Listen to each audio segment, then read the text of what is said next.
from a bottleneck analysis perspective, if I asked you a handful of questions, like let me give you an example of the stats that I'd ask. CPMs, link click-through rate, opt-in rate. You then have your show rate to the webinar.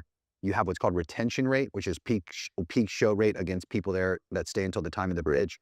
And you have in your case, a directed checkout rate, which would be the quantity of people that are there during the time of the pitch versus who actually bought, of course.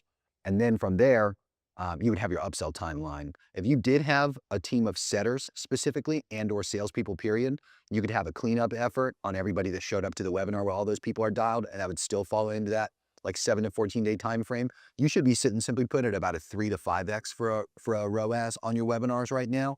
I would really. Especially at the scale that you're operating at. So bottleneck analysis wise, do you have any of those stats handy? I Or do. I know a lot of those numbers. I would say screaming the obvious to you when it comes to contractions that you're actively focused on?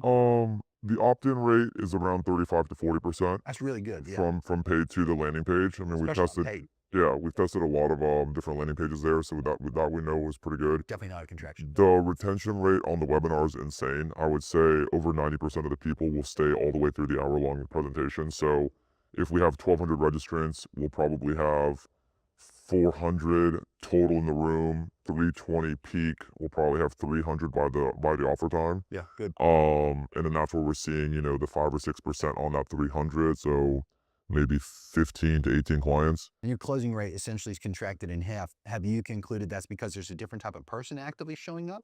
Or I don't know if it's a combination of more Airbnb offers, of lower quality traffic from cold, if my short form and content from my social media is just not warming them up enough to the point where they're ready to spend 5K at the end of the webinar.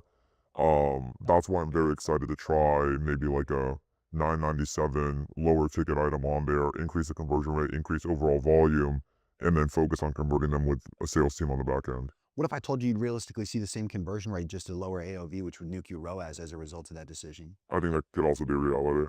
I mean, cutting the price by 5x, it would almost be guaranteed a higher conversion rate. You'd be surprised.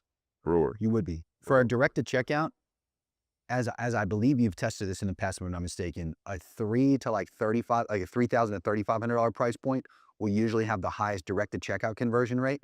But due to the fact that you were already converting historically at a 10 to 12% conversion rate and have contracted since, you're now flailing around attempting to make decisions like, oh, I should cut my price 5x in order to offset this change and get my conversion rate essentially, like you're like stat padding. It's like measuring your dick length from your ass. It makes no sense, and it's not the true length. Yeah. You're essentially stat padding with lowering the price 5x to increase your conversion rate again, when in reality, there's likely a specific issue that's caused your close rate to contract in half. Let me give you a few examples. If the type of person has changed that continues to show up and all your other stats are remarkable, your close rate will suffer and it'll be confusing. It'll appear as though, you'll look around in the market and you'll ask, like, is the economy contracted? Are people in like a hard financial time that I'm unaware of, especially at your revenue level? I mean, you're likely extremely disconnected from what regular people experience, of course, but you get these indicators through your webinar stats about Oh yeah, no, I see it the directly. situation of the economy and the state of your buyers. But believe it or not, very commonly an issue that occurs is either ad fatigue, messaging fatigue, or funnel fatigue when you see this level of contraction. And you want to move through the solutions in the order of what's most efficient and easy, all the way through the things that become like much harder, like funnel changes as an example.